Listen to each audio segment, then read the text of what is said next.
มีการหิมาก้าขึ้นอยู่มาบนี่นะอันนี้มันจัตตาเฮาขึ้นการจัตตาเฮาลุงจัตตาตกเนี่ยมันหิบ่มามันก้าบ่ขึ้นเนี่ยโยมนะเจ้าเตอถูกหวยได้แต่เจ้ามือมันจ่ายใช่ครับเนี่ยมันหลังที่จะได้อยู่ล้มปอมได้แต่มันได้สักก้าไม่นะอย่างปิ้นจอมเจาะดอดอยก้านี่อย่างกำเก่าเขาว่าคือก่อหิบ่มากล้าบ่ขึ้นบ้านก่อจนคนก่อจังถนนก่อปังสตังก่อมดรถก่อเสเมก่อนนี้หนีถมโห มีโผก่อมเอาฐาน การงานก็มีการทำ การงานก็มีทำไม่น่าประมาณนะดกมันตกเนาะฉะนั้นก็เดี๋ยวเขาสืบชะตาอยู่ดีมีสุขนะโลนเนอะเป็นคาถาล่อนนะเดี๋ยวสืบชะตาวาทำไว้ก่อนเนาะทำอย่างตุศาลากาลิวิจารสูตรจะเป็นกุ๊มาหน่อยเนอะชะตาเนอะนะจะได้ก็ตามก็ฟังกันไปเดี๋ยวก็จะได้สืบชะตาอธิอุณสาวิจัยสุดท้ายจะได้เมตตาบารมีธรรมในพระเดชพระคุณท่านเจ้าคุณพระเทพรัตนนายกเจ้าคณะจังหวัดละปูนเจ้าวัดปาตาลิพุนชัยเปิดจะได้มาปัดเคาะเนาะ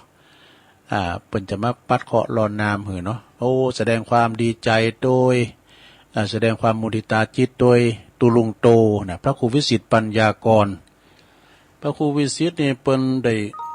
เลินนะเปิ้นได้แต่งตั้งเป็นพระราชาคณะนะวัดบันตองเนี่ยก็คือเปิ้นในโอกาสที่ทรงพระกรุณาโปรดพระราชทานนะ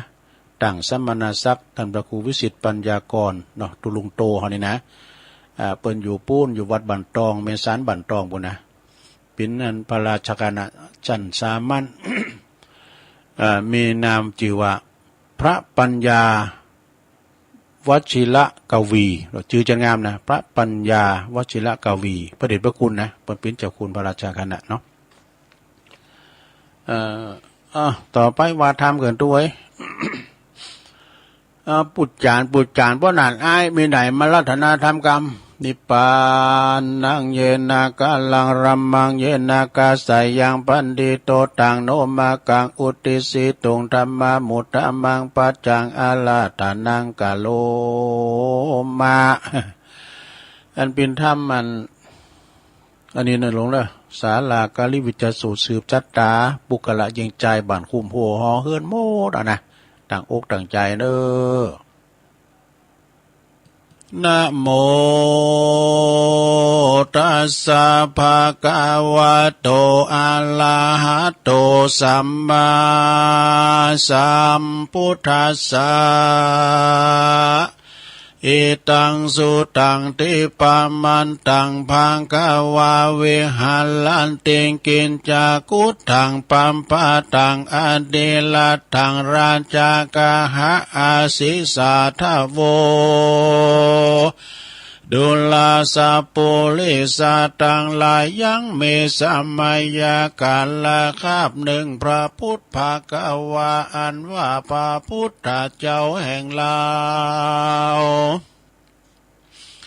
ก็สถิตอยู่สำลานอยู่ที่เหนือเขาดอยกิจกูดอันมีที่จิมไกลาเวียงลาจากาหนากรที่นาละในกาลาคาบหนึ่งมหาอนันตาเถนเจ้าตนมีอายุอาใดถาลงพยาธิโลกาเป็นอันมากนักก็ไม่แลเมื่อนั้นพระพุทธเจ้าก็เสด็จไปสู่สำนักแห่งมหาอนันตาเถนเจ้า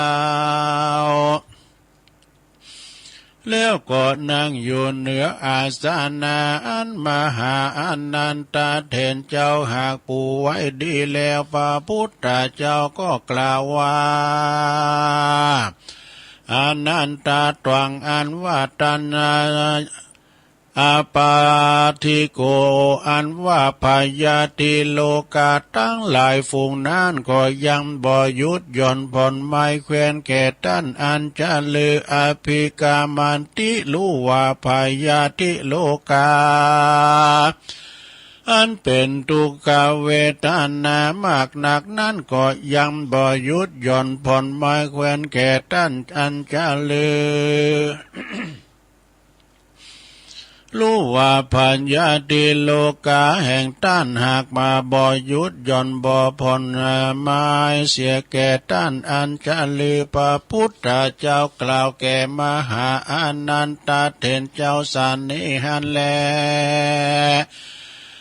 ท่านในกาลนั้นมหาอนันตเถรเจ้าตนมีอายุก็ยกมือไหวพระพุทธเจ้าแล้วก็กล่าวว่าปันเตภะคะวะข้าแด่พระพุทธเจ้าอาปาทาอันว่าปายาติโลกาอันเดือดเนื้อร้อนใจเป็นทุกขเวทนามากนักก็บ่ถอยไม้แควนแก่ข้าจะแลโสอาปาโตอันว่าปายาติโลกาอันนั้นก็ยังบ่หยุดหย่อนผ่อนลุงแก่ข้าแลพระพุทธแก่ข้าสักน้อยแลว่าอาละมหาอนันตเถรเจ้าไว้พระพุทธเจ้าสันนิหันแลอิมังธรรมนาอิมังสาลากาลิวิจจสุตังพระพุทธเจ้ากล่าวแก่มหาอนันตอาวาดุลาอนันตตรังอันว่าต้านจุงจักสันนำจำจือไว้ยังสาลังกาลิวิจสูตรอันนี้ฮือเป็นกุลแก่ท่านเตอะในเมื่อท่านและจำไว้ฮือมันกุงดังอาละก็จักเป็นพันโยจนะมากนักและการว่าท่านสั่งว่าสวัสดิยายังสาลากาลิวิจสูตรอันนี้ไปใจใจก็จักพ้นจากยังพัญญาติโลกาและพยาอันสะดุงตกใจกลัวปองนาปอนนาหัวปองสะยองเส้นขนลุกตุกเส้นแต่ดังอานาท่านก็จักได้มีเตจะลิติภาเปสัตถูตั้งมวลก็ด้วยอนุภาวาสาลากาลิวิจสูตรอันนี้จะแลจตุนังปาเลสานังภิกขุหินังภิกขุเนนังอุปาสกาอุปาสิกานังอัฏฐายะหิตายะสุขายะอนันตสัมมาสัมพุทโธสาลากาลิวิจสุตังเตสิตังดุลาอนันตาอันว่าสาลากาลิวิจสุดวงนี้อันพระพุทธเจ้าทั้งหลายหากเทศนามาจุพระองค์ยังกับด้วยประโยชนะอันพระเสริฐล้ำเลิศยิ่งนักเพื่อเป็นสุขเป็นประโยชนะเป็นบุญเป็นคุณแก่สัตว์โลกทั้งหลายทั้งสี่จำพวกคือว่าภิกขุภิกขุณีอุปาสกาอุปาสิกาในภาวะและในภาวะอันนี้และภาวะอนาถลาภต่อเต้าถึงนิพพานเจ้าอันบ่รู้แก่เต้าบ่รู้ตายนั้นและวิปัสสิอนันตสัมมาสัมพุทธัสสะอิมังสาลากาลิวิจสุตังภาสิตังกกุสันตตัสสะปิอนันตสัมมาสัมพุทธัสสะอิมังธัมมา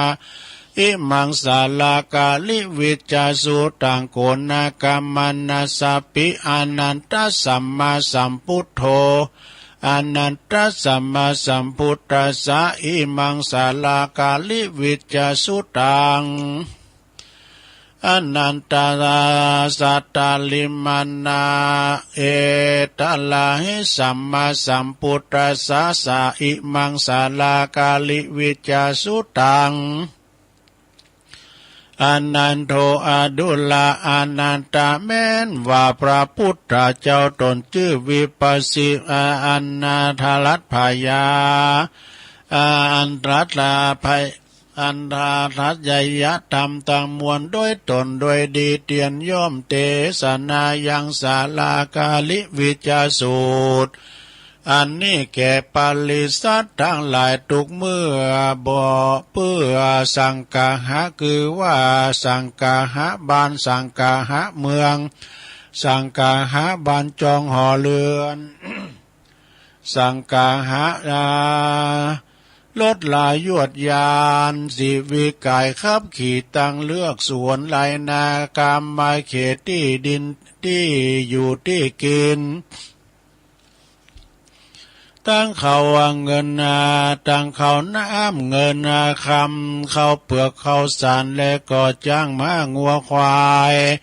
หมูหมาเป็ดไก่และคนต่างหลายฮือพ้นเสียจากยังพยาอันอุปัฏฐวะอนกังวลอนตัดลายตั้งมวลแลแม้นว่าพระพุทธเจ้าตนชื่อเวสสาภูตนเป็นครูแก่โลกก็ได้ตรัสพยา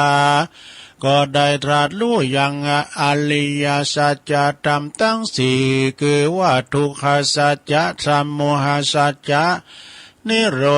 ธสัจจะและมรรคสัจจะนั้นเตียนย่อมเทศนายังศาลากาลิวิจาสูตรอันนี้เป็นต้นได้เถิงยังมักกะพัลละและสักกะโมกขธรรมอันมีเมืองคนและเมืองฟ้าและนิพพานเป็นยอดนั่นแลแม้นว่าพระพุทธเจ้าตนชื่อกุณอากากุสันตาตนพระเสริฐกว่าโลกทั้งสามก็อันนาตรัสรู้ใหญ่ยะธรรมตังมวลด้วยตนด้วยดีหาผู้กาละผู้จักเปรียบเทียมบ่ได้แลพระพุทธเจ้ากากุสันตาตนนั้นเตียนย่อมสาเทศนายังศาลากาลิวิจาสูตรอันนี้แลดุลาอันนันตาแม้นว่าพระพุทธเจ้าว่าตนชื่อคนนากามันนะตนรัสรู้ใหญ่ยะธรรมทั้งมวลและจัตุลาลิยสัจธรรมทั้งสี่ก็เทศนายังศาลากาลิวิจาสูตรอันนี้กทำยังทานาศีลภาวนาไปใจ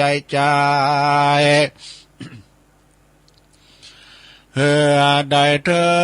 งยังโลกุตตะธรรมเจ้าเก่าพระกาลนั้นแลดุลาอนันตะแม้นว่าพระพุทธเจ้าตนชื่อกัสสปะเกิดมาเป็นพระในโลกก็ได้ตรัสรู้ใหญ่ยะธรรมตั้งมวลโดยตนสิ่งเดียวเมตุขาสัจจะและสมุทัยสัจจะนิโรธสัจจะมรรคสัจจะรู้ยังโลกทั้งสามคือว่ากามมาโลกรูปาโลกและอรูปาโลกนั้นพระพุทธเจ้าตนนาก็เทศนาธรรมยังเตศาลากาลิวิจาสูตรอันนี้เพื่อมุตตุกุณายังหมู่คนและเทวดาอินทร์พรหมทั้งหลายได้เป็นปัจจัยแก่อาถังขิกามกะอันมีองค์แปดจำพวกและโมกขธรรมอันนำตนตัวออกจากภาวะสงสารได้เถิงอย่างนิพพานนั้นแลอนันโตดุลาอนันตมายาปิแม้นว่าตนตัวพระตถาคตตนตรัสรู้ใหญ่ยะธรรมตั้งมวลด้วยตนอันเป็นทวนสีในกาลบัดนี้แลพระตถาคตก็เทศนายังศาลากาลิวิจาสูตรอันนี้เพื่อให้เป็นกุลแก่คนและเทวดาอินทร์พรหมทั้งหลายและเป็นแก่เป็นกุลแก่จตุปัลลิสัตทั้งสี่ตามจนมันบ่ได้หาจัลลาปยาติมลันนะบ่ได้หาอุปาทวะกังวลอนตาลายต่างหลายบ่ได้เตียนย่อมมาเตียนย่อมนา หาพยาดีหาพยาดีโลกาศัตรูบ่ใดมีจิตใจอันตั้งมั่นและมีวิสาลตะอันองอาจในท่ามกลางหมู่ปาลิสัตทั้งสี่บ่รู้เข่งคามสั่งสักอันก็โดยเตจาสาลากาลิวิจสูตรอันนี้แหละได้ชื่อว่าได้ชื่อว่าธรรมเวทนิยกรรม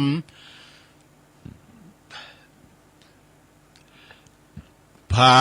กดหันมาต่อหน้าบัดนี้แล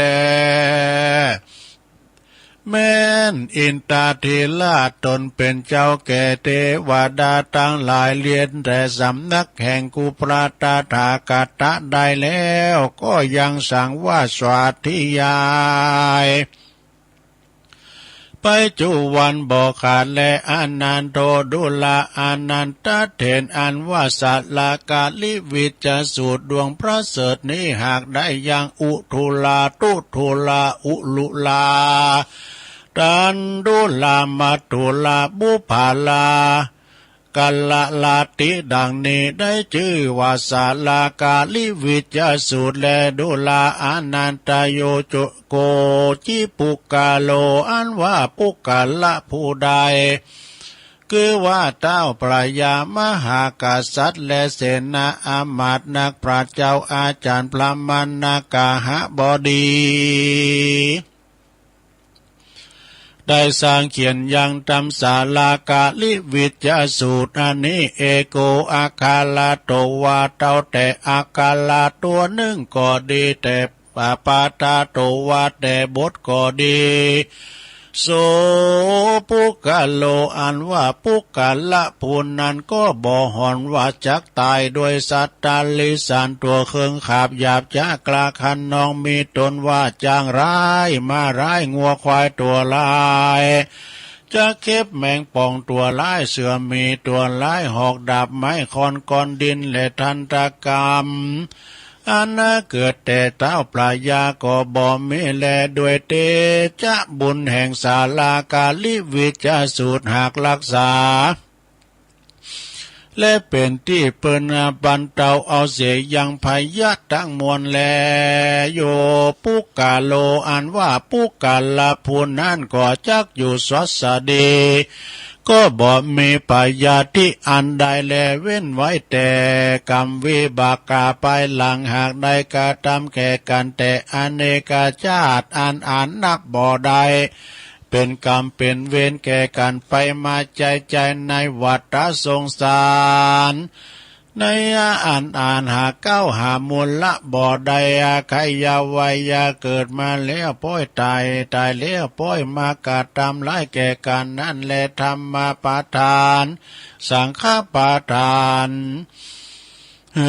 เขาอยู่สวัสดีมีลาบมีเตจาผ่าแป้ขาศึกศัตรูตั้งมวลแลพระก่อไปด้วยทานาปัญญาต่อเต้าถึงนิพพานนั่นแลหุตตสัตตาสังลาขังกาตังภวิสาติตาตาอุตตาลังนัลลาปาติดุลาอนันตโยปุกาโลอันว่าปุกาละผู้ใดละผู้น้อมจิตใจเข้าไปสู่ธรรมเทศนาอันนี้ด้วยสัจจคาลาวะคบยำและน้อมใจติดต่อซึ่งธรรมเทศนาแห่งกุปราตถากตะดวงพระเสริฐนี้ในกาลตุกเมื่อก่อดีแม้นขออุบาทพยาธิโลกาอันเกิดมีในตัวตนด่าตั้งมวลก่อดีพยาอันละกังวลอนตาลายตั้งหลายก่อดีมาเป็นทุกข์ด้วยอันหาเขาของสัมปติบ่ได้ก่อดีแม้นสะดุ้งตกใจกลัวด้วยอภัยยาตั้งหลายแต่เส้นขนลุกทุกเส้นก็ดังอันก่อดีอันว่าข้ออุบาทอนตาลายตั้งหลายก็ลำงับกับหายไปเสียงแต่แลปุกกาลาพูนนั่นก็จักอยู่สุขสวัสดี และก็โดยสัจจารธรรมศาลากาลิวิจสูตรดวงผาเสดแห่งพระตถาคตนี้หากรักษาอย่างปุกกัลละผู้นานะได้เหมาก้าขึ้นเขาของสัมปติหลังไหลมามั่งมูลตุ้นเต้าตุกคำเจ้าอยู่สอสาดีทุกเมื่อแลอานันตะภูใดต่างเครื่องปูจาโดยสิ่งมีตนว่ามีเขาเปลือกเขาสารพระทิตนำมันเชื้อเพิงเตียนเขาตอกดอกไม้กันตาของหอมต้นกล้วยต้นอ้อยจ้อน้อยตุงใจยาวและปัจจัยเงินคำตั้งหลายมาตั้งไว้สมมติขีตานสองนาเจ้าปีคุตนมีสินบริสุทธิ์เตสนายังทำศาลากาลิวิจสูตรอันนี้ไปสั่งกาหาคือว่าสืบจาตาบานจาตาเรือนจาตาเมืองจาตาเงินคำไรนาคามาเขตสืบจาตาถงเป็นกระครุงควานสืบจาตาคนยิงใจสืบจาตาเวียงและอารามวัดว่าอารามตั้งหลายตั้งสามปีทัดกันยาฮือขาดสายเตอะอันว่าบ้านเมืองเลือนและเวียงใหม่อารามต่างหลายก็จักวุฒิจำเริญการกรุงรุ่งเรืองมาโดยลัสธรรมคำสอนแห่งครูพระตถาคตบอยาจันและนาศาลากาลิวิจสุตังนิติตังกิยาอันเก่ายังธรรมเทศนาศาลากาลิวิจสูบสื่อจาตาบานจาตาเรือนจาตาปุกละยิงใจก็บังโกมโสมเรสเดชแล้วตอนนี้ก่อนแลสาธุสาธุสาธุเอาแล้วศรัทธาญาโยมทั้งหลายตุลุงก็เตทำศาลากาลิวิจสูตรเป็นธรรมสื่อโพลาจาตาเนอะบ้านจองหอเฮิรนปุกละยิงใจสืบจาตาสัตตลิสานทั้งหลายมีเพียวจ้างมากงูควายวะนะศรัทธาเนอะไหลนาคามาเขตบัดว่าจะเป็นวัดวาอารามทั้งหลายเนาะ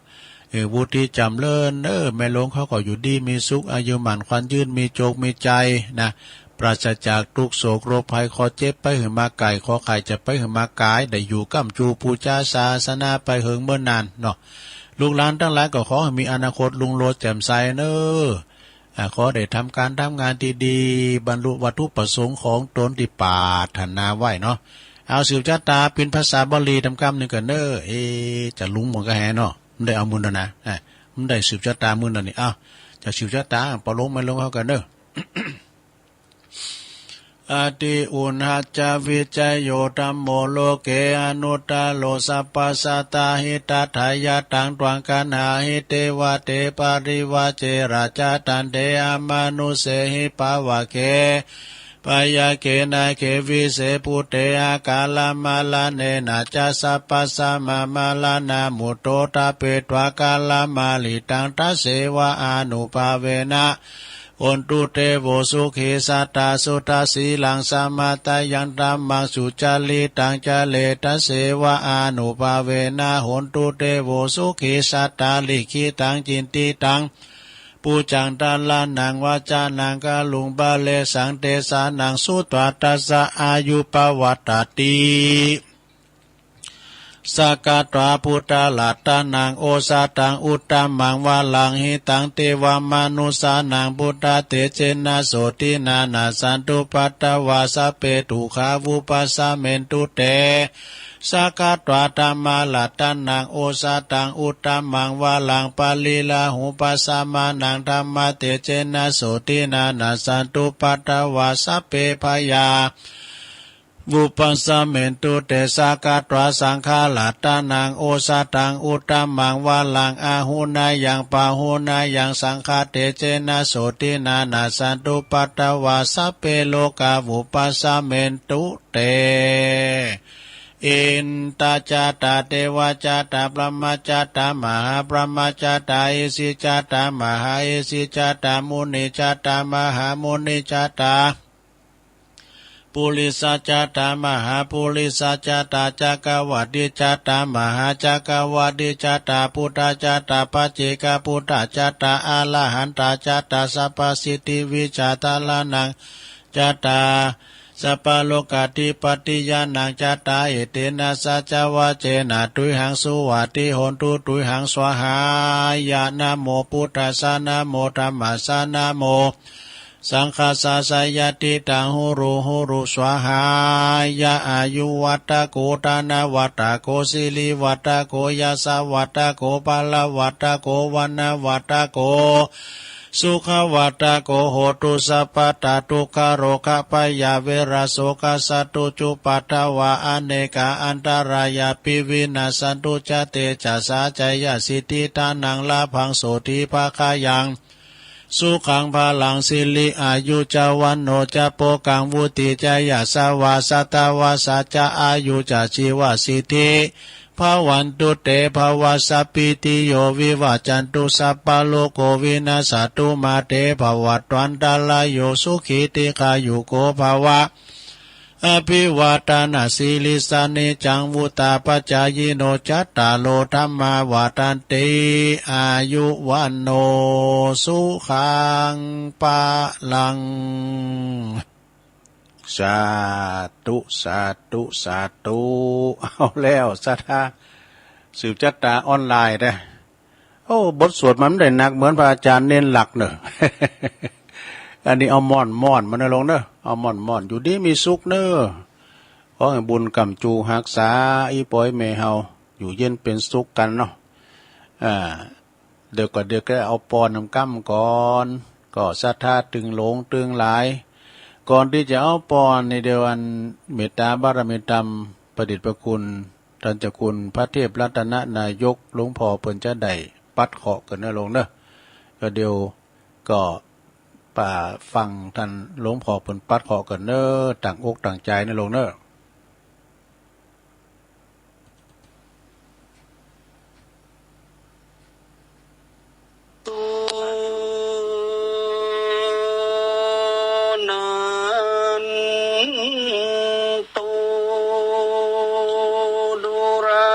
สัพพะเคราะห์ตั้งหลายขอไปไหนก็คือถอนออกเคราะห์ไปนอกก็คือนี้เคราะห์โควิดที่มาราวีพี่น้องเจ้าไทยและเจ้าโลกกูคนขอหายโหนจากจอยขออังเจิญ32ขวัญศรัทธาตั้งหลายยิ่งใจใหญ่น้อยจุงคืนสู่วรโนกา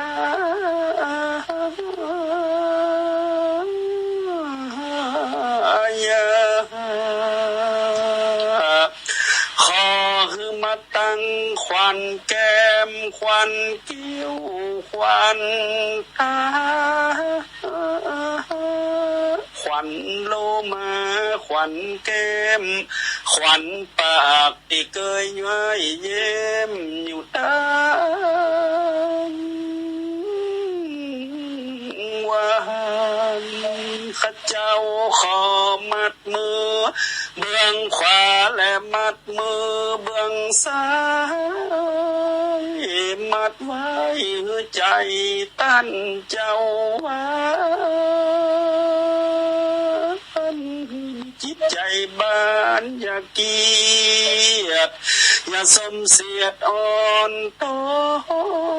นสัพพะกังวลก็ฮือหายขาดสัพพะพยาธิก็ฮือหายไป ซ้ำพรำดุจจะดังน้ำกริ่งตกจากใบบัวใบบอนนั้นสาย10 ปีอย่าไปที่อื่น10,000 ปีอย่าไปไหนได้อยู่กับพ่อแม่และหมู่ญาติกาสู่ด้านตั้งหลายได้อยู่นำกินนำตาลลูกหลานนั้นนากำจูวรพุทธศาสนาไปตลอดต่อเต้าหาปันภวสานั้นจุงจักมีเตียงแต่ดีลีเดเตอใจยตุภวังใจยมังกลังเตอขอสวัสดีและเจริญพรสาธุสาธุ สาธุสาธุสาธุเอาติ่มอกติ่มใจแท้ๆหลวงเอ้ย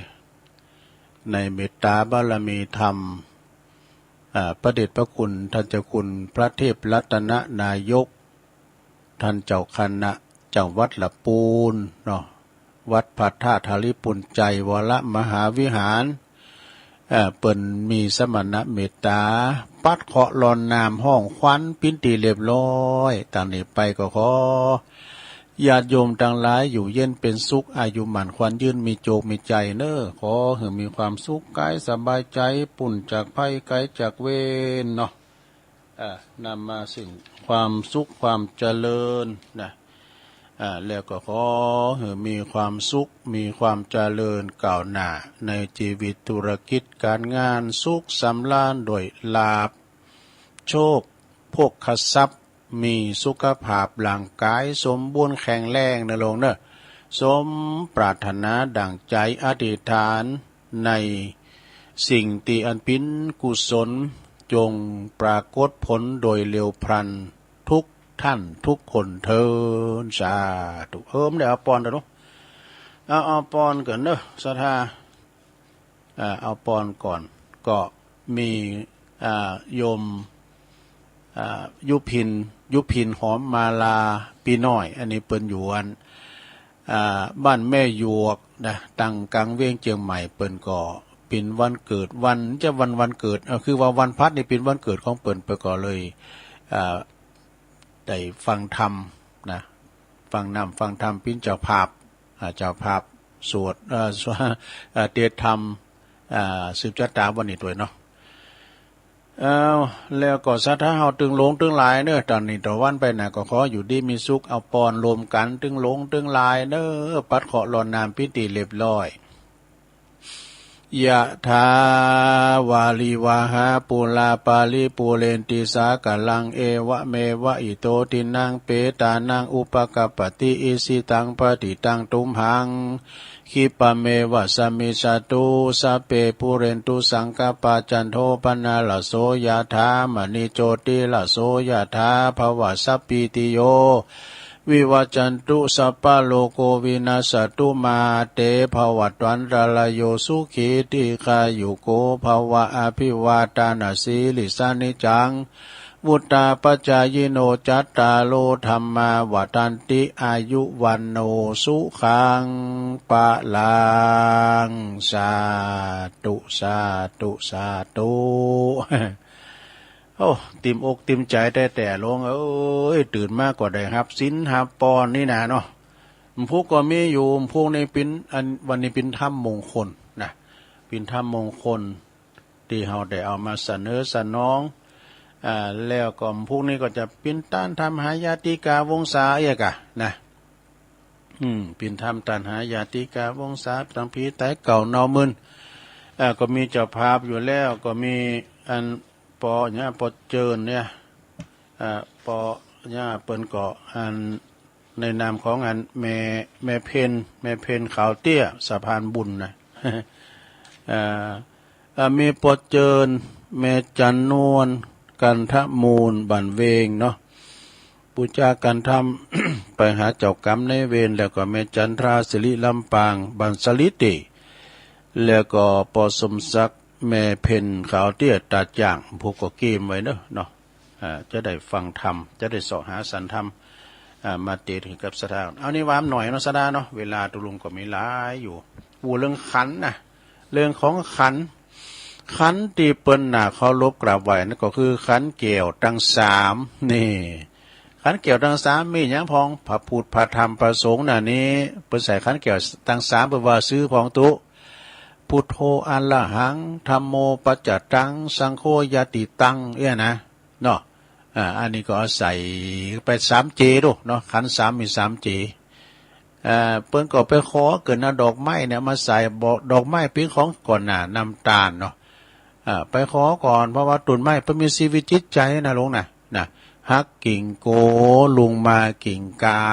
ลาจากต้นหล่นจากใบขาคอเจิญไปนิพพานเสียเถอะเจ้า คำขอดอกไม้มาใส่ขันแก้วแล้วก็สิ่งมงคลนะขอสิ่งที่เป็นมงคลดีงามก็คือขันศีลขันป้อนเนอะขันที่มันดีงามเนาะก็ขันศีลขันป้อนนั่นแล้วก็ขันที่มีความอดทนหรอขันอย่างขันติเนี่ยขันติคือความอดทน ขันตินี่นะแล้วก็เปิ้นว่าขันที่เฮาเคยลงเกินและตำหนิเปิ้นละเป็นขันอย่างขันขอสุมาเนี่ยขันขอสุมายกตีต่ำยำตีสูงได้ปามาตะลงเกินโดยกายวาจาใจกายกรรมวจีกรรมมโนกรรมเปิดก็จะมีการขอขมาขอสุมาเนาะแล้วก็งานมงคลวิวาก็คือขันหมากนี่อาหารหวานข้าวมีลาบมาใจอาหารหวานข้าวหลายหลากก็คือขันโตกนี่ขันโตกแล้วก็ขันตีตั้งใจทำโดยเฉพาะก็คือขันอาสาเนี่ยขันอาสาเนี่ยมันโตสถานเนาะขันอาสาเปิ้นจ่วยกันจ่วยงานกันต่างๆเปิ้นมีงานอย่างที่ไหนก็ขันอาสาไปจ่วยเนี่ยพุทโธอันนี้นี่ได้บุญเนอะได้บุญแต่ขนขวายวยาวัจจะไม่นะเดินท่อนมีปัญหาอันนี้มีปัญหาอย่างก็เด็กกับขันแตก อันนี้เน็ตเด้อมาละเนี่ยอันนี้ก็ขอบคุณคัตติขอเพื่อว่าขอคิดคำคมคาลมตุลุงธรรมเนี่ยในเมตตาธรรมอาจารย์พระครูพิสุทธิ์ธรรมสุนทรเจ้าอาวาสวัดบ้านใหม่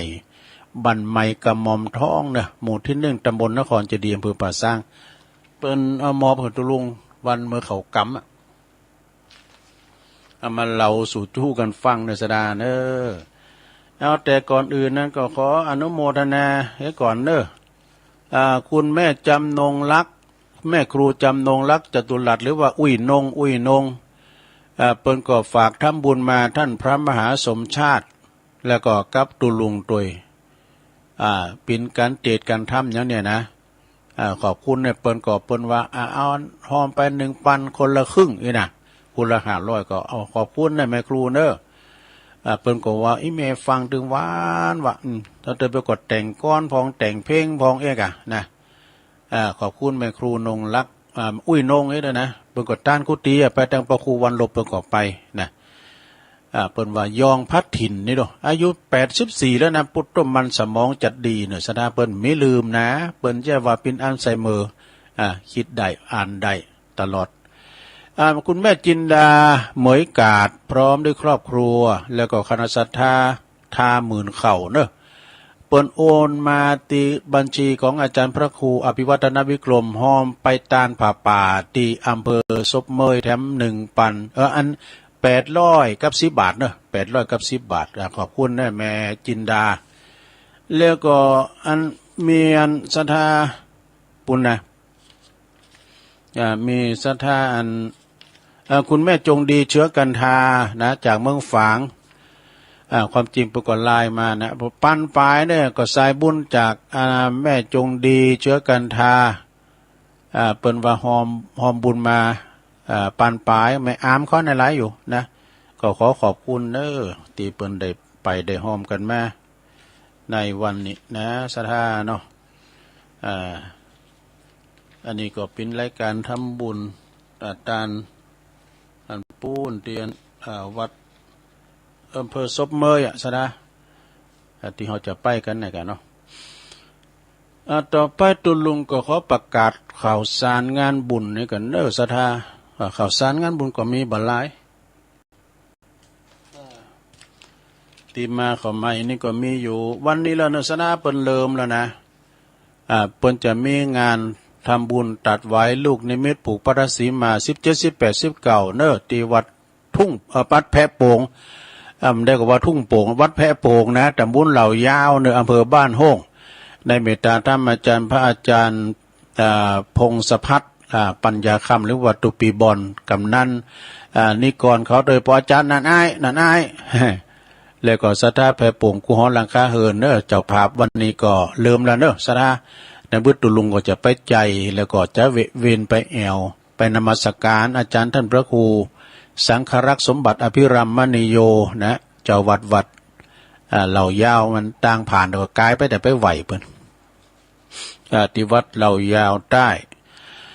ก็บุตรจะไปแอวเนอะตั้งบ้านแพะโป่งนะวัดแพะโป่งเนาะสถาไปเริ่มเนอะไปกินไปตานกันเนี่ยไปปิดท้องลูกนิมิตเนอะโยมเนอะที่วัดแพะโป่งนะเปิ้นเริ่มตั้งแต่วันนี้ละนะฝุ่นก็มีละนะดูต่างเปิ้นก็จะมีปูจุ่มปูจาหลายอย่างโดยนะแต่ไปเจมก่อนบึดแล้วก็ต่อไปศรัทธาญาติโยมทั้งหลายทุกวันที่23เนอะ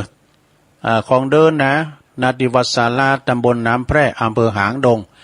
โดยเมตตาบารมีธรรมหลวงปู่ท่านพระครูโชติสุวรรณสอนนะพร้อมด้วยคณะศรัทธาวัดศาลาทุกหอหลังคาเฮินเพื่อก็จะมีการจัดงานทำบุญอุทิศถวายทักษิณานุปทานถวายแด่ครูบาเจ้าอินตากตะปุญโญเนอะหรือว่าพระเดชพระคุณหลวงปู่พระครูพิพิธปุญญาภิรักษ์ทุกวันที่23ของเดือนเนอะนั่นเมื่อค่ำยามคืนก็ไปฟังเทศน์ฟังธรรมกันเนี่ยกับศรัทธาเนาะฟังเทศน์ฟังธรรมกันแล้วก็ทำงานหนึ่งก็วัดเหล่าป่าตานนี่ธันวา4ธันวาบุญเนาะ4ธันวานี่ก็เหล่าป่าตานเนี่ยเปิ้นจะมีพิธีศาลพระเจ้านะ ท่านพระปลัดบดินทร์ศิลสังวาโลอันนี้ก็คอยฟังอาจารย์พระครูกัลยาณปราโมทย์เนาะเปิ้นก็ว่าวันที่4ธันวาก็คอยแจ้งดีๆเยี่ยมกำนะงานต่อไปศรัทธาญาติโยมทั้งหลายในวันที่2 ถึง 4นี่ก็เปิ้นจะมีงานเนอะเวลา9:30ก็คือว่าเชิญรวมทำบุญงานประเพณีเทศมหาชาติเวสสันดรชาดก13กันประจำปีเนอะเปิ้นจัดทุกปียอบอย่างมา2ปีปีนี้เปิ้นจัดเนอะณที่วัดไร่พัฒนารามวงเล็บบ้านหนองผำนะวัดหนองผำตำบลดอยหล่ออำเภอดอยหล่อจังหวัดเชียงใหม่เนอะเริ่มวันที่2 ถึง 4ธันวาคมเวลาก็9:00 นเป็นต้นไปก่อนจะมีการสืบจัดตาโลงมีข่าววงกฏงานนี้เป็นงานจ้างเนอะซะนะเนอะเปิ้นเอาจ้างแห่กุเปียนะในเมตตาธรรมอาจารย์พระครูท่านพระอธิการสมชายธรรมทิโนเนาะเปิ้นก็จะมีงานในวันที่2 ถึง 4เนอะงานเทศน์มหาชาติเวสสันดรชาดกนะเอางานต่อไปศรัทธาญาติโยมทั้งหลายก็ขอเชิญรวมทำบุญฉลองอายุวัฒนมงคลครบ6 รอบ72 ปีนะในเมตตาบารมีธรรมหลวงปู่พระครูสังวรศิลาภิลักษ์ถนอมซ้ำยองนะวงเล็บถนอมซ้ำยองณที่วัดทรายมูลเนอะตำบลแมก้าอำเภอสันป่าตองจังหวัดเชียงใหม่ในวันที่1 ธันวาคมเนอะวันที่1 ธันวาคมนั้นก็เปิ้นจะเริ่มตั้งแต่9:39เริ่มทำพิธีสืบชะตาโลงแบบล้านนาตึงวัดตึงบ้านเนอะศรัทธาเนอะก็ไปรวมทำบุญกันนะรวมสืบชะตากับเมตตาบารมีธรรมอาจารย์พระครูสังวรศิลาภิรักษ์ซึ่งเปิ้นเป็นเจ้าอาวาสวัดทรายมูลตำบลแมกาโอ้ยอันนี้เปิ้นเป็นนักเทศน์เนอะเปิ้นมาเทศน์ให้เฮาฟังทุกวันจันทร์เวลา 6:00 นถึง 7:00 นเนอะวันจันทร์มันแรงนี่นะเจ้ากับเจ้านะโอ้หลวงปู่เปิ้นขอมวอดแม่การเทศน์นี่อาจารย์พระครูอภิวัตในวิกรมเปิ้นในรถเปิ้นบอกว่าเปิ้นมาแต่เมื่อเปิ้นจะเป็นพระครูแล้วตุลุงเนี่ยเปิ้นมาเทศน์นะโอ้แต่กับเปิ้นมาเทศน์มึนแล้วนะศรัทธานะออกอากาศเนี่ยเอาอันนี้เปิ้นใส่ใจเนี่ยเวลาถึงเปิ้นเนี่ยถึงงานเปิ้นเนี่ยเปิ้นพิจักเตือนะนอกจากจะเป็นวันศีลก็นะเปิ้นก็จะขอลารายการนี่นะฉะนั้นวันที่1เนอะก็ไปรวมมุดิตาจิตพระจะไปหับสังก็ดีพระจะไปหับโฮงตานก็ดีวัดทรายมูลยินดีต้อนรับเนอะ อันนี้ก็ตุลุงก็จะไปลมมุดิตาจิตก็เปิ้นตุยนะเอาทำงานหนึ่งก็มาใหม่สนาญาติโยมทั้งหลายก็คืองานเข้ากรรมปฏิบัติธรรมเนอะเปิ้นจะมีการเข้ากรรมปฏิบัติธรรมณลานปฏิบัติธรรมสุสานบ้านดอนหลงสุสานบ้านดอนหลงเรียกว่าโสสานกรรมนะตำบลแม่แรงอำเภอป่าซางเนื้อกำหนดการก่อตั้งแต่วันที่2 ถึง 10 มกราคมปีหน้าบุญ66 2 ถึง 10 มกราคม 2566นะเปิ้นจะเข้ากรรมโสสาธุดงค์เข้าวัดนะแล้วก็พร้อมกันนั้นก็ขอเชิญศรัทธาญาติโยมไปฟังเทศน์ฟังธรรมกันกูคืนเนอะกูคืนแล้วก็ไปสาเข้ากรรมกันตอนเจ้าเมื่อคืนก็ไปฟังเทศน์กลางวีกลางวันหรือว่าเจ้านี่ก็ไปเทศน์ทำกล่อมทำยอยอุทิศบุญกุศลไปหาญาติกาวงศาพ่อแม่พี่น้องเฮาที่เพิ่นลงรับดับขันเผาผีจีกระดูกก็หานะตานจุดตีเพิ่นได้กินหมูราชดาเฮามากินข้าวปลาแฮวก็ดูว่าล้ำไว้แท้เด้อหยังก็เป็นล้ำหมดได้เหมือนอย่างเปิ้นมีรู้กันกิน เขาว่าเป็นกำลินเนาะอันในเมตตาบารมีธรรมโดยอาจารย์ท่านพระครูพินิจวิริยคุณนะเจ้าอาวาสวัดดอนหลวงเพิ่นก็ฝากประกาศมาตัวเนอะเอาต่อไปงานเข้ากรรมทั้งหลายส่วนโลมเนอะศรัทธาเนาะอันนี้งานโทรไปก็ยังมาเตอก็มีอยู่อันนี้แต่ว่าวันที่12 ถึง 22 ธันวาคมในงานปฏิวัติกรรมเนอะที่วัดปักทางสามัคคีม่อนฤาษีในเมตตาบารมีธรรมอาจารย์ท่านพระครูสุเมธธรรมเสวีปหลวงอุทิศจาใจนะแล้วก็พี่น้าเหลิมเขาเนี่ยเปิ้นก็จะมีการเข้ากรรมนะ12 ถึง 22 ธันวาเนอะพระจะไปลมทำบุญไปสร้างเข้ากรรมกล้าไปชมบารมีครูบาอาจารย์หนักขนาดพิ้นหา600บุญสระมาทุกภาคนะภาคเหนืออีสานใต้มากันหมด3ชายแดนภาคใต้ก็มากูปีนะแล้วก็วันที่11 ธันวานี้ก็งานประเพณีประจำปีสวดอิติปิโส108 จบณที่วัดปากตั้งเจริญเนอะในเมตตาธรรมอาจารย์พระครูอภิวัฒนวิกรมปีนี้เป็นก็จัดเนอะศรัทธาญาติโยมทั้งหลายนะไปจะไปรวมทำบุญสื่อโพลาจาตากานี่ไปรวมทำบุญสวดอิติปิโสด้วยกันงานนี้ไม่มีมหรสพสมโพธิมีแต่ชุดขาวนะไปปฏิบัติธรรมกันนะ11 ธันวาพี่น้องตังเวียงป่าเป่าก็จะมากันหลายชมรมน้อยนานเปิ้นมาหมดนะครูบาอาจารย์ก็ดีเปิ้นก็จะมาหมดเด้อ11 ธันวานะมีวันเดียวนะ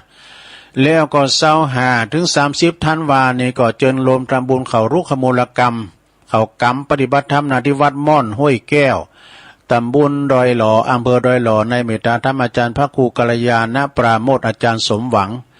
ในวันที่25 ถึง 30 ธันวาเนอะณที่โขงแก้วอารามทั้ง3วัดม่อนห้วยแก้วนะแล้วทำงานหนึ่งก็ตรงกันพอดีนะวันที่25 ถึง 30 ธันวาก็ขอเชิญรวมทำบุญเข้ากรรมปฏิบัติธรรมที่วัดศรีชุมโพธารามเนอะตำบลบ้านเลินอำเภอป่าซางในเมตตาธรรมอาจารย์พระอาจารย์ทิติวัฒทิตเมธีตุปีปีโป้ติปมาติทุกวัน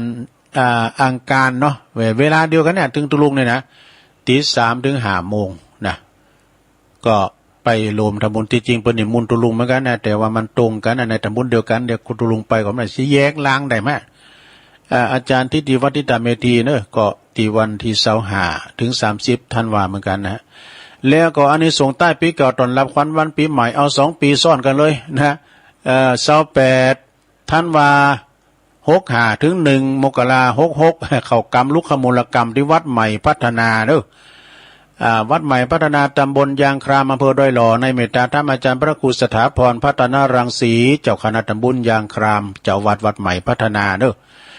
เปิดเจ้าข้ามปีแล้วก็สวดมนต์ข้ามปีสร้างบารมีข้ามพศตึงเทศบาลโดยท่านนายกชมรมกำนันผู้ใหญ่บ้านท่านนั้นเปิ้นปีนกันตึงไปในไปนอกเนาะวันที่28 ธันวา65แล้วก็ถึง1 มกราคม 66เนอะที่วัดใหม่พัฒนาอำเภอดอยหล่อเนี่ยนะแหมงาน1 4 ถึง 9 มกราก็ฮะเนาะ งานเขากรรมปฏิบัติธรรมที่สุสานบ้านห้วยทังหรือว่าสันไขยอมเนี่ยหลายตุงเนี่ยพอหันอยู่ในนามของอาจารย์ท่านพระอธิการแจ้งสุทธิจิตโตเปิ้นก็จะเข้ากรรมโปรแกรมนั้นบุญทรัพย์ปัญญาเขานะพี่น้องห้วยทังรวมกันเปิ้นจะเข้ากรรม4 ถึง 9 มกราแม่นกันเนาะอาจารย์แจ้งเปิ้นแจ้งมาที่ลุงนะเข้ากรรมสุสานป่าจ้าเนอ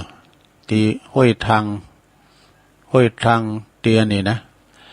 และทำงาน3 ถึง 8 มกราก็เข้ากรรมที่วัดดงนิมิตรนำดิบน้อยนะ3 ถึง 8 มกราปีหน้าที่วัดดงนิมิตรนำดิบน้อยเปิ้นจะเข้ากรรมที่ขวงแก้วอารามทั้ง3ในเมตตาบารมีธรรมอาจารย์ท่านรองพิเชษฐ์ศิริพัทโทเนาะตุปิเศษแล้วก็ตุปิเอ็มเขานะคณะสตาบ้านนำดิบน้อยโอ้ยเปิ้นปิ้นกันเด้อนำดิบน้อยนำดิบโลงนี่นะมีการไม่งานคุณติมวัดติมว่าเนาะแล้วก็วันที่28 29อันนี้ปลายเดือนนี่นะพฤศจิกาปลายเดือนนี้ก็เจิญโลมทำบุญฉลองพัดยศเป็นสุมาตเจิญโลมทำบุญฉลองปริญธรรม9 ประโยคในเมตตาธรรมอาจารย์ท่านพระมหาพงศพรปู่สวนนี่อาจารย์มหาดุลนะเปิ้นจบปริญธรรมเก่ากันนะสนะญาติโยมเปิ้นจะฉลองเนอะโดยคณะสงฆ์แล้วก็คณะตังชมรมกำนันผู้ใหญ่บ้านตังเทศบาลนะเปิ้นจะมีงานฉลองพระปริญธรรม9 ประโยคนะในวันที่28 29ปลายเดือนนึงก็ไปลมจะร้องปัญญาเนาะเอาเปิ้นดันโดนมาตั้งแต่1 2มาจนถึงประโยคเก่าสูงสุดละนะประโยคเก่าเดี๋ยวนี้เพชรเม็ดงามในอำเภอดะหล่อมี2ปริญธรรมเก่ามี2เกิดนะวัดทุ่งปุยคันธวาสในเมตตาธรรมอาจารย์ท่านพระมหาชาญชัยธรรมเมธีปท9นะแล้วก็ท่านมหาพงศพรปู่สวนปท9เหมือนกันเด้อวัดหนองลั่วลืมไปวัดหนองลั่วตำบลยางครามเด้อตังท่านอาจารย์พงศพรนี่นะตุปีเสกสรรเขานะแม่น้อยอันชัยชนะเขาเนี่ยกะนะคุณวัดคุณวาอันนี้ก็ปิ้นข่าวสารงานบุญต่างหลายต่างๆเนอะศรัทธาญาติโยมต่างหลายที่ตัวลุงเอามาเล่าสู่จู้กันฟังเดี๋ยวจะตักต่างหลายเดี๋ยวเปิดมือถือกันเนอะบริหารเวลามาเนาะศรัทธาก็เดี๋ยวก็ไปฝ้าหมุนคืนไปในเนอะวันนี้เป็นวันพัดก็อาจารย์พระครูมาอยู่นะพระครูอภิวัฒนาวิกรมแล้วก็วันนี้วันพฤหัสบดีตอนบ่ายท่านเบิดก็ฟังท่านพระมหาสมชาติชาตปัญโยเปิ้นก็จะเข้ารายการตัวลุงก็จะไปจะไปใจแอวพอเตียนเปิ้นจะมีงานปุณวัดแพโป่งตามกำเจิญของปนั้นอ้ายกำนันก่อนเขาเนาะไปไปใจพอตุปีบอลเขาก่อนแล้วไปไปนมัสการไปไหวอาจารย์พระครูสังฆรักษ์สมบัติอภิรัมมณีโยนะเจ้าอาวาสวัดเหล่ายาวใต้กันก่อนโอ้กระเดียวกันเนอกำลังโหลดวะแปลว่าอย่างตักแปดตังลายก็มีหลายอยู่เนาะศรัทธาซึ่งก็มีแต่การลืมไปโอ้ในวันเฮือกันเนาะวันที่10เก่าเนศรัทธาเด้อเขาจะไปตานกันปุณาเดียวัดแม่มาลาหลวงปุณาเพื่อซบเมยปุณาศรัทธาเด้อ4 โมงเจ้าไอ้น่ะรอบหมุนเดี๋ยวนี้ก็ปุณไปถึงฝางหมดแล้วกะไปอย่างทั้งฝางพอถึง5 โมงแล้วเนี่ยปุณกลับไปถึงบัวแม่คออูก็ไปลองน้ำสารวินกันนะลงเนาะพวกเจ้าจะอ้อมกำจะประกาศทำกำเนาะเอาเดี๋ยวขอความมันเข้าก็ศรัทธาญาติโยมก็รวมโตกันนะเราจะไปตอดผ่าป่ากันปุณติวัดนองเก๋ครับปุณวัดตุปีหนุ่มเขาตุปีพิเชษครับปุณติปุณตินันสมเมยเนาะไหวสาบารมีธรรมอาจารย์ท่านพระครูสุทัศน์เนอะปูนเป็นอยู่นางเหลวนางแลกันเนาะสมมาลำปางนะตักมาชมรมสกายCB 275เนอะเปิ้นพ้องน้องพี่ครูบาอาจารย์หรือว่า60ผู้ใหญ่คุณแม่กันดาศรีเนตรก็ฟัง โดยปูนอันหางดงเพราะชัดเจนดีแม่นีเนอะแม่นีก็ฟังอยู่แม่นีก็ฟังกับแม่ปูนเปิ้นอยู่อันเชียงใหม่อยู่กับแม่นะอยู่กับแม่นีเนี่ยนะแล้วก็มียายน้อมตัวเนอะฟังอยู่ต้นลุงเด้อเนี่ยโอ้อันนี้แม่บุญยวงมาแล้วแม่บุญยวงแม่น้อยแซ่พันแม่บุญยวงก็สบายดีแล้วเนาะแม่เนาะอยู่ดีมีสุขนะแม่เด้อก็กำลังจะสอหาเนี่ยสอหาลายของแม่มันหายไปเดี๋ยวนี้โผล่ละเด้งมาละหังไผที่มันมีก็เด้งมาใหม่เด้อแม่หลงสุมาลังกาพินอันนี้เปิ้นว่าได้ไหวพระตัวตุลุงอยู่เปิ้นอยู่ปุ้นอยู่บ้านอันป่าหาก็ตำบุญเมืองจีมเจ้าหน่วยนั้นทหารเก่าก็โทรมาเหรอผมฟังแต่มือถือเนอะอยู่ห้องยาไปเนอะเปิ้นไปเฝ้าไข่นะยงยุทธมณีวันเอานมัสการนมัสการอันนี้ก็ยงยุทธมณีวันนี่ก็ฟังโอ้เปิ้นฟังจากบ่อแห้วลำปางเหมือนกันนะดูฟังจากบุญญาวาสครับเนี่ยแม่มนจากพุทธนิมิตโดยแม่หลงสายฝนจันกุลนะอันนี้เปิ้นอยู่ปูนอยู่น้องผ้าขาวหลายปิ้งพี่น้องหลายปิ้งนะแล้วก็พี่น้องจากโบกก้างโดยปลงมงคลมูลชีพ ปลงมงคลมูลชีพนี่เปิ้นอยู่น้องเอิกเนอเป็นกำลังใจให้ตุปีหน่อยโธ่กินข้าวลำแล้วละยมยุพินหอมอาลาปีน้อยอันนี้เปิ้นอยู่อันแม่โยกเนอะสาธุฟังอยู่เจ้าคุณแม่สุทัศน์ดีมูล แม่สุทัศน์ดีมูลนี่อยู่แสนพรหมทุ่งปีแม่วางเนอะแล้วก็แม่แดงอัมพรนี่อยู่แตนดอกไม้จอมตองเนอะแม่ชีกันธนิสัยยัดจากเว้งป่าเป่าฟังอยู่เจ้าแม่พลอยมณีนี่เปิ้นอยู่อันอยู่บ้านนั่นนี่กะอยู่บ้านป่าหาเหมือนกันอยู่บ้านเดียวกันแม่หลงสุมานะฟังตลอดนี่หรอกแม่ครูธัญญากศนเนอเจริญปอนนะแม่ครูเนออยู่กลางเวียงเชียงใหม่นะฮะแม่อันนี้แม่ครูทองคำที่วงคำจากเสาหินสีโบบานเปิ้นเยการกันเนาะแม่บุญเจ้าอธิการวิชาสุจินโนตุบิชาไหวสานะครับเนื่องจากวัดป่าตานนะวัดป่าตานแล้วก็ไปดังปะครูสุทัศน์กันเด้อกันทวังเนาะปะครูเฮาบารมีวังใจชิดอันนี้พี่น้องจากห้วยโจ้ไต่พุ่นนะป้าทิมจากในเมืองนะประเดชแล้วก็โยมผ่องศรี แก้วฟั่น ฟังอยู่แม่สายพินจังซอฟังอยู่เจ้าแม่ยายจันนี่ก็เปิ้นอยู่อันเวียงตะการเนอแม่จันเรือนใสนะอารีอันนี้เปิ้นอยู่อันตุ่นเป้าก็สันกำแป้งเนาะ ตุ่นเป้าสันกำแป้งฟังอยู่นะตอนนี้ตักมาเก่ากัน ตักตามที่เปิ้นตักมานะก็ขอขอบคุณเนี่ยเปิ้นว่าโทรตึมแตนตัวลุงก่อนตักทั้งลายออกกรรมไหมนะตัวลุงตักแล้วเนี่ยผู้ก็ค่อยตักมาแท้ใหม่เนาะวันพุธนี้จะสอธรรมมาเตแถมนาสดาญาติโยมทั้งหลาย ก็เอื่นประตังว่านี่ก็ไม่ดีสุวรรณล้อมนะเปิ้นก็โทรมาฟังอยู่เน้อไอ้ดอกแม่ดีแม่ต่อมเขาป่าสร้างหน่อยเนาะเจริญปอนเจ้าไหวพระเจ้าวันนี้ใครเนาะถึงไปหัวหน่อยเลยเจ้า15 พยเปิดขอช่อง3มนุษย์ตามดวงบับเป้าเจ้าก็ยังบ่ตายเอามาคูข่าวเจนำเจ้าเป็น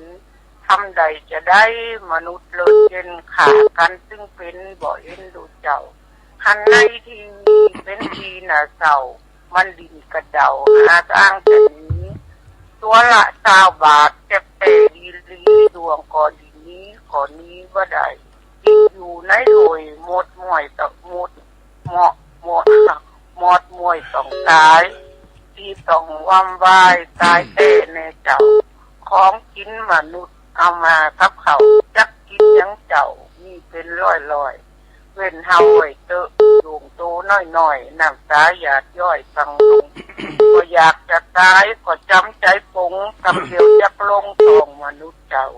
กินยังก็ได้ผ่านท้องแล้วเนาละลงไว้เจ้านายเฮ้ยน้ ตาเสเต้ในเฮ้ยตัวลุงก็เลยลาไปเนอะเจ้ากำยองวันละกำนะเจ้าก็ว่าม่อนนะเจ้าภาษาไทยแปลว่าดียอดนะเจ้าไปหางข่าวทีวีตอน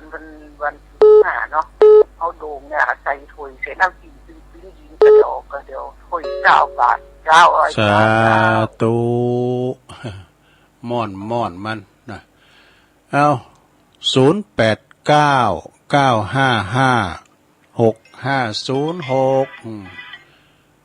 อันนี้ตั้งได้จ้ะเจริญปอนคิดแล้ว โอ้หน่อยนั้นทหารเก่าใจขี้คอมหน่อยนั้นอยู่ยาดิอยู่ห้องยาเนาะเฝ้าไข่เนาะเฝ้าอายหายไวๆเนอะเป็นหลายอย่างเดี๋ยวเป็นยังเขาอยู่ไก่หมอแล้วสบายแล้วเนาะพอพูดดีๆเนอะยินดีเนอะพี่นั้นทหารเก่าเฝ้าไข่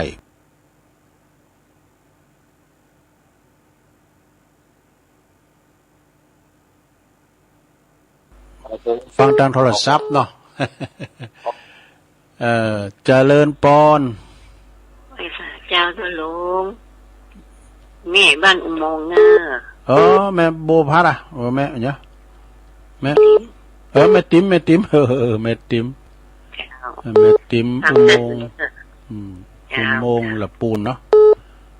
อุโมงค์ละปูนยินดีแม่เนอะเจ้าสาธุขอบคุณหลายๆเนอะเจ้าเจริญปอนเจ้าไปสาเจ้าท่านตุลุงสายพินก้าเจ้ากัลยาตื่นมาตี 3แล้วล้อฟังตุลุงเป็นวันรับไปกันรับไปตุลุงนี่กอมรับดีขอบคุณนะตุลุงนะจะได้ตุลุงแก่ช้ำหยำโหมกันได้ยินสักคำรำกอมรับนี่ไอ้ปอดคือใบพระดีแล้วเนอะนี่คุยสาวคุยตะวันนะเนาะเจ้าอาจารย์เป็นกำลังใจให้ตุลุงไปนะขอบคุณหลายๆเด้อ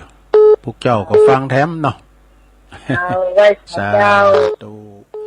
0899555656เจริญปอนสาธุเจ้าตุลุงแม่อยู่ตั้งใดแม่อยู่ห้าชัดเจ้าแม่หยังแม่สุตาแก่นเมียงแม่สุตายะเจ้าแม่สุตาแก่นเมียงอยู่บ้านยังอ้อยไตเจ้าแก่นเมืองไงเนาะเจ้าอยู่บ้านไม่อ้อยไตเนาะยางอ้อยเจ้ายางอ้อยอะยางอ้อยไตเจ้าดีครับโอ้แม่ฟังคุณจังว่าแม่ฟังเสียแม่กระโทมตันเปิดไม่เป็นยังเดี๋ยวนี้เต้นแล้วเนาะคนก็ฟังกันหลายเนาะคนเฒ่าคนโทบัดกลางแม่สุตาก็เป็นตัวแทนไปก่อนเนาะพี่น้องลำปางฟังบุญญาวาดเจ้าฟังบุญญาวาดเจ้าดีแล้วเป็นหลวงสมัยอายุ90ปลายแล้วฟังทุกวันอายุ90ปลายดีแล้วห่วงนะ90แล้วแกว่าอันบอกอันโทรหาตุลุงบอกตุลุงอันมันหลวงฟังทุกวันนะเด้อถึง120ไม่ลงเด้อ90ปลายเนาะเจ้าคุณแม่สุตาหลายๆเด้อเจ้าสาธุเจ้าเป็นตัวแทนพี่น้องลำปางเด้อนี่นะมึงฟังอย่ามาซักสายเด้อเนาะเจริญปอนภาษาเจ้าตุลุงแม่สมภารแม่ทีมเจ้าแม่ทีมป่าเดชตั้งเจ้าตั้งเพลงมาแล้วเจ้าเพลงบะเก่าเพลงสมวันดีเพลงบะเก่าแห่งความหลังสมัยเป็นบ่าวเป็นสาวเนาะทุนทองใจก็แน่วันดีทุนทองใจยังมีชีวิตอยู่เนอะอายุเป็น90 ปี90 ปีเป็นยังห้องเพลงใดอยู่เนี่ยขอบคุณแม่ทีมเนอะบุญและบุญหักษาเนอะสาธุ0899555656เจริญปอนเจ้ากาบไปสาเจ้าตุลุงแม่สุเกลศิลพรสิทธิ์เตี้ยมะคงละปุนเด้อหน่วยพระฟังธรรมตุลุงแต่เจ้าและเด้อเจ้าติดตามตุลุงเด้อเจ้าไป พิ่นฟังกันหลายเด้อตุลูสีเตี้ยสีลาพรสีเจริญนี่นะเจ้าสีเสนเมืองด้วยเจ้าสีปทุมโดยสีเสนเมืองด้วยขอบคุณมาสุกแก้วเด้อฟังกันไปทุกทีพุกก็มาอยู่วันพุกก็มาอยู่เจริญปอนเสียงเบาบ่ได้แม่ยังอยู่ที่แหล่เจ้าอันนี้แม่นิ้วอันฟังได้เจ้าล่ะแม่นิ้วแม่แรงเจ้าแม่แรงก็อยู่แม่อายพุกก็มาอยู่พุกก็ฟังแถมเนาะเจ้าวันพุกจะวนจะฟังแถมเนาะเจ้าเจริญปอนสาธุลูกเจ้านะกะตุลุงก็ลูกเจ้านั่นเนาะเจริญปอนการนมัสการเจ้าฟังสีโพธารามอันนี้ก็สุกแก้วเหมือนกันมาถึง2สุกแก้วนะเจ้าสีเหมือนกันน่ะเจ้าสีศิลาพรอันนี้สีโพธารามเจ้าสลับปีสีเหมือนกันเจ้าขอบคุณด้วยแม่เด้อเจ้าแต่คืนแล้วนอนมารับฟังงานจันทิพย์จอมตองจันทิพย์กับอันน้องเนี่ยก็เป็นซอโมนเป็นซอลำปางพุ่นน่ะซอกระถินน่ะจันทิพย์น่ะน้องเนี่ยก็นี่จันทิพย์จอมตองเจริญปอนเจ้าตะลงน้ำใจว่าอันนี้อุ้ยอินเนาะอุ้ยอินแม่สาบเสมอคุณฟังกันได้กันไหมชาเขาไม่แก้วเขาฟังกันได้อยู่ในตัวเขาโลได้ฟังบดิติกเด้อแม่เนาะเป็นกำลังใจจุลงนะเจ้าขอบคุณสาธุเอาแถมสายหนึ่งสุดท้ายอันนี้ปอบุญตันมาปิดท้ายเจริญปอนไว้สาธุลูกปอบุญตันปอบุญตันป่าไร่นี่เรื่องนี่สายเป็นนัก3 ยอดเนาะเจ้าแหละดีกะกำลังใจตรงนี้ยินดีปอนนักๆเนไปสานี่เป็นอยู่3 ยอดฝั่งไหลปิ้งป่าสร้างปุ่นเนาะเจริญปอนน่าจะตายเจ้าอยู่ยายพรร้องโบแดงมาสุดท้ายกดเจ้าเลยนะติดแล้วปิดท้ายยินดีหลายๆนะยายพรบุญรักษามันตกแล้วมันตกแล้วตกขึ้นว่านะกะเดี๋ยวนี้มันตกแล้วว่าตกนะวันนี้มันตกเลยนี่แล้วมันตกใหม่ก็พอดีแล้วเนาะเจริญปอนเจ้าสาธุลุงแม่อยู่ตรงใดอยู่ลำปางเจ้าแม่หยังแม่แสงแก้วเจ้าอันนี้มันก็ได้ยินเด้อแม่แสงแก้วนะกำลังมาเธอแลกะเจ้าค่ะอยู่ตรงนั้นแหละอยู่ลำปางอ่ะเจ้าตำบลต้นธงชัยอำเภอเมืองเจ้าจังหวัดบุรีรัมย์เจ้าต้นธงชัยเนาะลำปางฟังบุญญาวาสตื่นตี 3มาหางตุลุงวันนี้พวกก็ฟังแถมตี 3ตุกมาเลยเนาะเจ้าพวกเจ้าว่าทำยองนะเจ้าหางหมดยินดีแม่เด้อเวลาตุลุงเสียดายพวกถ้าเปิดสายหนักแถมหน่อยเนาะก็มียายน้อยกาดนัดนี่ดอนหลงแล้วก็อันน้อยนานทหารเก่าเฝ้าไข่พี่อายเพิ่นนะอยู่อยู่ห้องยาเนาะแม่ติ๋มจากอุโมงค์ละปูนแม่สายพินกัลยาตุงสารพวกในเกมซ่อไว้แม่อุ้ยสาวคุ้มตะวันแม่สุตาแก่นเมืองจากยางอ้อยใต้ลำปางพุ่นแม่ทิมป่าแดดในเมืองแม่สุแก้วศรีลาพรแล้วก็แม่นิ้วแม่แหลงแม่อายแม่สุแก้วศรีโพธารามสารปีแล้วก็แม่อุ้ยอินแม่สาบเสมิงปอบุญตันป่าไล่จากเจดีย์ซ้ำยอดยายพรร้องวัวแดงสันกำแพงเชียงใหม่แม่แสงแก้วนะโพธิยามาใจอันนั้นเป็นวัดนี่แม่แสงแก้วตำบลต้นธงชัยจังหวัดลำปางฟังจากบุญญาวาสนะขอบคุณนะกูเสียงกูสายสดาญาโยมทั้งหลายตุลุงก็นำรายการจากล่าสตาไปก่อนเก่งสุดนั่นเลยไปไหนตุลุงนำรายการจากล่ามผู้พักกันใหม่นะสดาฟังรายการอื่นเปิดมารอถาเจ้าจัตตารุธรรมาวัตันติ อายุวันโนสุขังปะลัง